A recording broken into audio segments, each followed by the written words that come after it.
Ang itim na anino, isang tunay na karanasan ni Clarice. Hindi ko alam kung paano ko ito ikukwento nang hindi ako muling manginig sa takot.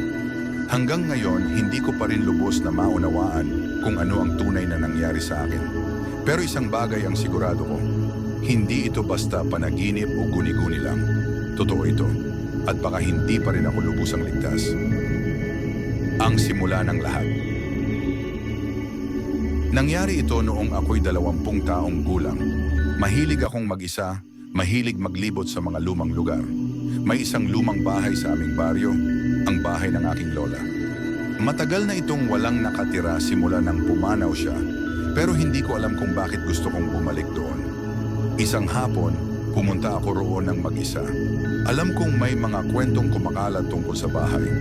May nagpaparamdam daw, may nakikitang anino sa bintana, may naririnig na bulong sa dilim. Hindi ako naniwala hanggang sa mismong gabing iyon. Habang naglilibot ako sa loob ng bahay, napansin kong may lumang altar sa isang sulok. May isang rosaryo roon, tila napakatagal nang nakalagay. Kinuha ko ito, pinagmasdan, at sa sandaling iyon, parang lumamig ang paligid. Napansin kong nagdilim ang paningin ko, parang nag-blur ang lahat. Tapos may narinig akong isang boses. "Huwag mo akong iiwan." Napapitlag ako at napahawak sa dibdib ko. Kinilabutan ako, pero pilit kong kinalma ang sarili ko. Iniisip kong baka imahinasyon ko lang ang lahat. Pero mula noon, nagsimula ang bangungot. Ranerick Shimmer, ang aking pagbabago. Hindi ko napansin agad, pero sabi ng pamilya ko, nag-iba ako. Lagi akong tulala, hindi na kumakain ng maayos, at palaging pagod, kahit hindi naman ako gumagawa ng mabigat na gawain. Mas madalas akong magising sa madaling araw, pero hindi ko maalala kung ano ang ginagawa ko sa mga oras na iyon. Hanggang sa isang gabi, nagising ang kapatid kong si Miguel at nakita niya akong nakatayo sa kwarto niya. Tahimik lang daw akong nakatingin sa kanya, walang emosyon.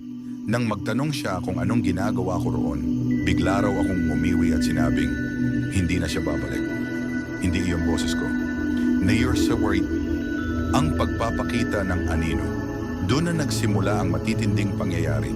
May isang beses na nagising ako sa labas ng bahay namin, sa ilalim ng punong mangga. Hindi ko alam kung paano ako nakarating doon.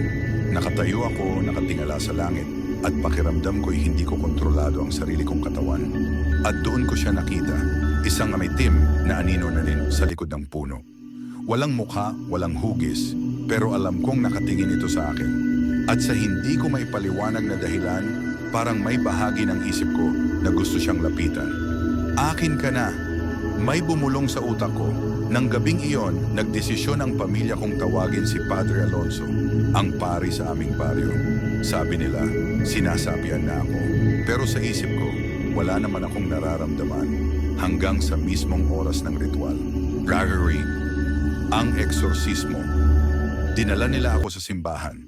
Nakatali ang mga kamay ko dahil sabi nila, nagwawala raw ako, pero hindi ko maalala.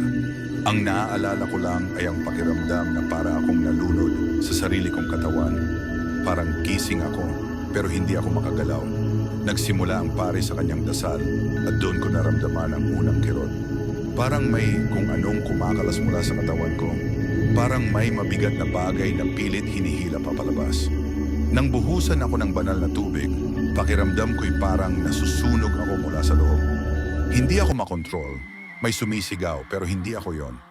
Isang malalim, basag at galit na boses ang lumalabas sa bibig ko. Akin siya, hindi niyo siya maililigtas. Hindi ko alam kung gaano katagal ang ritual, pero sa huling sigaw na lumabas sa akin, bigla akong bumagsak.